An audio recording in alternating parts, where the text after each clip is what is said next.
Okay, before I show you my project, I do want to show you some of the stuff I've already done using Julie Netting Dolls and Graphic 45 Bohemian Bazaar paper collection.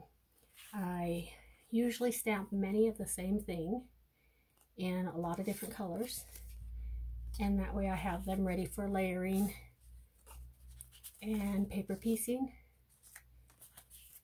And usually I end up with extra clothes that I save for another project. So there's all those. I do want to show you on the ladies. I usually stamp them on a flesh tone of some sort, and then lots of times I will take a Copic marker and give some shading to the face. I can show you this one has no additional face color put on, and this one does, and I think you can pretty drastically see the difference. I also use Copic markers for some of the detail work and for the hair. I hadn't had my Copic markers out to use for many months, and I can tell you after doing their hair and their faces, I am definitely out of practice. So I need to practice on that. But what I also want to show you is, can you see how her skirt that I've cut out is so much larger than the body? To make the placement easier when I put these together, I always trim the clothing part smaller on the actual doll. That way I don't have to be quite as picky about placement, and I make sure nothing shows through. So on this one, you can see I could easily place that skirt over without too much fuss. Same thing on these ones. The actual stamped image is much larger than the piece I cut out. All right, I will move these aside and show you my project. My project was to make some embellishments to help finish this album. I'm still not done. I don't have these glued down completely because I'm not sure exactly where I want them to be. So they're just slightly tacked down. This is a mini album I made, including the binding, the hinges, and everything. So this is my Bohemian Bazaar mini album.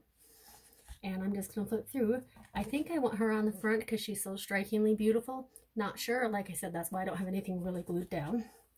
So when you flip it open, we have a pocket in there. Again here, room for photos and journaling. The next one, I thought, obviously I will cut their legs off.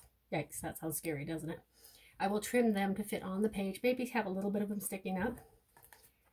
So here's some more to the album. And I may place them differently. Through there. And this paper collection, I hope they bring it back. It's from several years ago. I want to show you, this is my hand-drawn element. This one turned out not so great. All right, so I'm probably going to have to cut a new head and put it on the top of this one because I do not like the way my hand-drawn element turned out on that. Oh, and also on her shoes. Can you see the detail on her shoes that I drew in with a Sharpie over the regular image? And more on this. Flip this over just a few more pages. And just a couple more. And then here's the doll I'm going to probably use for the back again. I'm not sure. That one. And there you can kind of get a better look at the binding. I followed a video on YouTube. If I can figure out how to put links in my YouTube video, I will. Here is my other hand-drawn element. This one I think turned out much better. So there's a hand-drawn element. Somewhere I have stamps to stamp faces on these dolls. I just couldn't find them. Okay, so there's my spring-inspired Julie Netting dolls. I'm looking forward to doing the challenge again next week. Thanks for the fun.